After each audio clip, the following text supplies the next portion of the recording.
Psychologist یہ کہتے ہیں کہ جذبات ہر چیز پہ حاوی ہیں.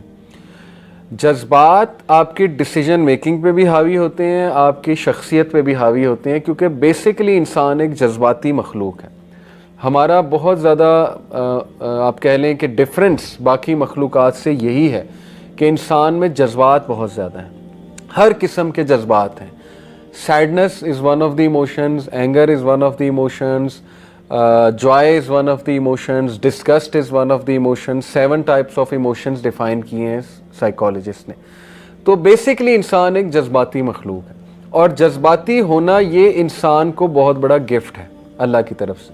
جب ہمارا کوئی پیارا ہم سے بچھڑ جاتا ہے ہم جذباتی ہو کے روتے ہیں, جب ہم پہ کوئی مسئلہ آتا ہے ہم اس کو فیل کرتے ہیں. ہمیں اللہ نے سینسٹیو بنایا, انسینسٹیو نہیں بنایا. اگر جذبات نہ ہوتے تو آج انسانیت کی مدد نہ کر رہے ہوتے. تو جذبات ایک بہت بڑا گفٹ ہے. اس لیے ان جذبات کو صحیح سے مینیج کرنا اور ان جذبات کو اپنے ریشنل ڈیسیجن میکر پہ حاوی نہ ہونے دینا, اس ایبیلٹی کا نام ایموشنل انٹیلیجنس ہے. یہ سائیکالوجسٹ نے اس کو اس طرح سے ڈیفائن کیا. مثال کے طور پہ ایرسٹوٹل کا ایک کوٹ میں آپ کو سناتا ہوں, بڑا زبردست کوٹ ہے. Any one can become angry, کوئی بھی شخص اسے غصہ آ سکتا ہے, دیٹ از ایزی, ظاہر ہے. But to be angry with the right person, لیکن صحیح انسان پہ غصہ ہونا, to the right degree, right degree میں غصے ہونا, ایٹ دا رائٹ ٹائم, صحیح وقت پہ غصے ہونا, فار دا رائٹ پرپز, اصل بات کے لیے غصے ہونا, and in the right way, اور صحیح سے غصے ہونا, دیٹ از ناٹ ایزی. یہ ایموشنل انٹیلیجنس ہے. جذبات سب کو آتے ہیں, لیکن ان جذبات کا صحیح استعمال, اس کو ایموشنل انٹیلیجنس کہتے ہیں. رسول اللہ صلی اللہ علیہ وسلم کو بھی غصہ آتا تھا, صحابہ کو بھی غصہ آتا تھا, لیکن ان کا غصہ کس قسم کا ہوتا تھا, کس بات پہ آتا تھا, کس سچویشن میں آتا تھا, کس طرح سے وہ اس غصے کو ڈائریکٹ کرتے تھے, یہ ایک بڑا زبردست سبجیکٹ ہے جو پڑھنے سے تعلق رکھتا ہے. ٹھیک ہے نا.